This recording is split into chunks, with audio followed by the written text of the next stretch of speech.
আমার ভিতর থেকে যদি জিজ্ঞেস করেন আমি জানি যে এরা কত বড় ক্ষতি করে ফেলছে।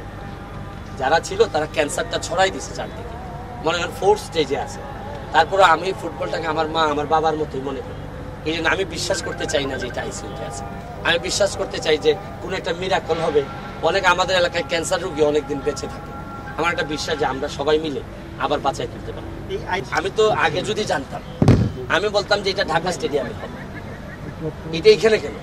এখানে তো গাড়ি ছাড়া কেউ আসতে পারতেছে না। আমরা খেলবো ঢাকা স্টেডিয়ামে, অন্তত 10-15 হাজার 20 হাজার মানুষ হওয়া দরকার ছিল। কিন্তু আমাদের সমস্যা হচ্ছে গিয়ে বললাম না, যারা এগুলো ব্যবস্থা নেওয়ার কথা এরা হয়তো মনে মনে ভাবতেছে যে উইংস কমিউনিকেশন আবার বাফুফের নির্বাচন করবে কিনা কে জানে। মানে যারা যা চিন্তা আজকে এখানে কেন ধরেন, তাও আমি ধন্যবাদ জানাচ্ছি যে অ্যাটলিস্ট এটা পাইছেন তো ওনারা। এটা তো ঢাকা স্টেডিয়ামে হওয়ার কথা। মানুষ যাদেরকে খেলালে সারা দেশ খেলবে, এটা তো ঢাকা স্টেডিয়াম, মিরপুর স্টেডিয়াম ভালো জায়গায় খেলবে। আপনি বুঝতে পারতেছেন না আমাদের অবস্থাটা কোথায়?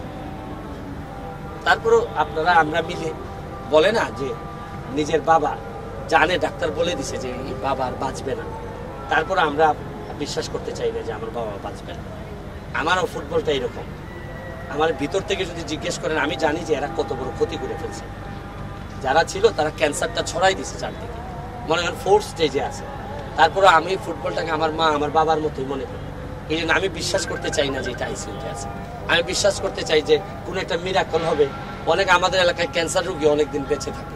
আমার একটা বিশ্বাস যে আমরা সবাই মিলে আবার বাঁচাই তুলতে পারবো। এই আইসিইউ থেকে ফিরিয়ে আনার জন্য বা বাঁচিয়ে তোলার জন্য আসলে কোন পদক্ষেপগুলো সবার প্রথমে নেওয়া উচিত? এই যে দৌড়াইতে হবে, রান করতে হবে। শুনেন, আগুন তো সব জায়গায় লাগে না, এক জায়গায় লাগাই দিতে হয়। আমি পুরা 3-4 বছর ধরে যেভাবে ঘামতেছি, দেখেন আমি ফুটবলের জন্য ঘামতে গিয়ে নিজেই এমপি হয়ে গেছি। এমপি হয়ে আবার ঘামবো ফুটবলের জন্য। তারপর আমার একটা বিশ্বাস, আপনারা সবাই যদি একসাথে চলে আসেন, ধরেন আমার কথা যদি ভালো লাগে, আপনি দেখেন আমি জাতীয় দল খেলতে গেলে প্লেয়ার হয় না, আমাদের লিগগুলাতে খেলতে গেলে দর্শক হচ্ছে না, কিন্তু আমি কোনো একটা গ্রামে খেলতে গেলে দেখা যাচ্ছে অনেক দর্শক হয়। এর মানে হচ্ছে গিয়ে খেলাতে সমস্যা না, সমস্যা বিশ্বাসে। তোমাকে মানুষ বিশ্বাস করে না, বিশ্বাস না করলে তো আসবে না মানুষ। আপনি শুধু ভালো খেলা দিলেই হবে না, আপনার বিশ্বস্ততা থাকতে হবে, বিশ্বাস থাকতে হবে।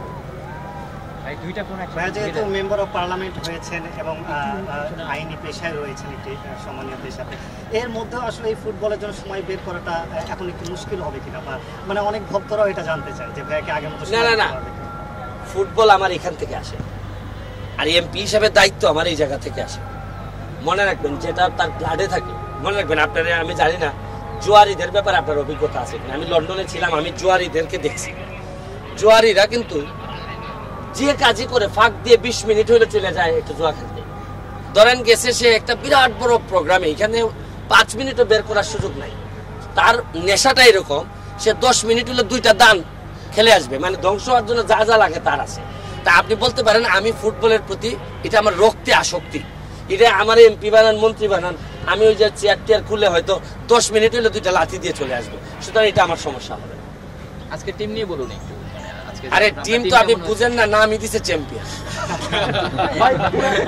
নেত্রীকে যে মেসেজটা দিবেন, নেত্রী যদি আপনাকে দায়িত্ব দেয় তাহলে কি করবেন? টিমের শক্তি আরো বেড়ে যাবে। যে তারা বলছে যে আজকে যখন খেলবেন তখন পুরো। আচ্ছা, এটা কি স্বাভাবিক না? একজন এমপি, তারপর হচ্ছে কি একজন ফুটবলার, আমি রেগুলার ফুটবল খেলি, সবাই মিলে আমি যখন আসবো তখন তো মেন্টাল বুস্ট আপ হবে। আর আমার এই পায়ের শট সম্পর্কে আপনাদের ধারণা নাই। 2-3 জন গোলকিপারও আমি হাসপাতাল পাঠাইছি। সুতরাং অপোজিশন যারা আছে তারাও তো একটু দুর্বল হবে যে কিভাবে কি মারে। শুনেন, আমি যেভাবে শট দিয়ে ফুটবলে গোলকিপার মাঝে মধ্যে আহত করছি, এইভাবে আমার বক্তব্য দিয়েও কয়েকজন বড় বড় ভিআইপিরও আমি মাঠ থেকে আউট করছি। Thank you. নেত্রীকে মেসেজ দেওয়ার পরে যদি নেত্রী আপনাকে কোনো ক্ষেত্রে দায়িত্ব দেয় তাহলে সেক্ষেত্রে কি করবেন? একমাত্র নেত্রী তো, যার কথা আমি ফেলতে পারবো না। বাংলাদেশে এখন একমাত্র মানুষই আছেন যিনি নেত্রী।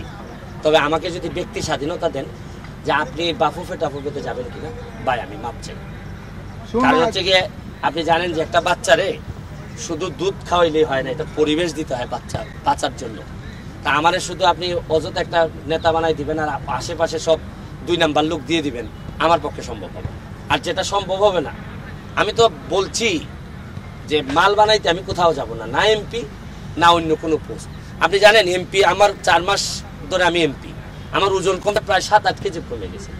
কারণ আপনি যদি প্রপারলি 7 লাখ মানুষের দায়িত্ব নিয়ে কথা বলেন, দায়িত্ব নিয়ে চিন্তা করেন, আপনার দেখেন এই চরম গরমে আমার এলাকায় ইলেকট্রিসিটি নাই, অনেক ডিস্টার্ব করতেছে, আমার ঘুম নাই। কারণ আমি জানি যে ইলেকট্রিসিটি নাই, রাতে যদি 11টা-12টায় চলে যায়, তারপর কি পরিমাণ গালাগালি করে আপনার কোনো ধারণা আছে বাংলাদেশের মানুষ? আমার বাপ মা তুল্লা কিভাবে যে গালাগালি করে, এখন সামনে আসলে তো সালাম দেয়, কিন্তু ইলেকট্রিসিটি গেলে আমার বাপ মা তুল্লা গালাগালি করে। এখন এটা আমি বুঝে তো মরছি বিপদে, যার কারণে আপনারাই যেমন ধরেন একটা পর্যায়ে পর্যন্ত আমার পছন্দ করবে, কোনো কারণে আমি এখন ডিস্টার্ব করা শুরু করলে আপনি দেখবেন ইভেন কি দেখবেন জানাজার সময় দাঁড়াইয়া অনেক সময় দেখেন লাশের সামনে মানুষ বক্তৃতা দিতে থাকে ঘন্টার পর ঘন্টা, আর রোদের মধ্যে দেখা যায় অনেক লোক ওয়েট করতেছে, মানুষ কিছু বলে না, কিন্তু পিছন থেকে কিন্তু বিরক্তি প্রকাশ করে যে ভাই শেষ করো না। এখন এত গরমের মধ্যে এগুলো আমাদের অনেক সেন্স কম আমাদের।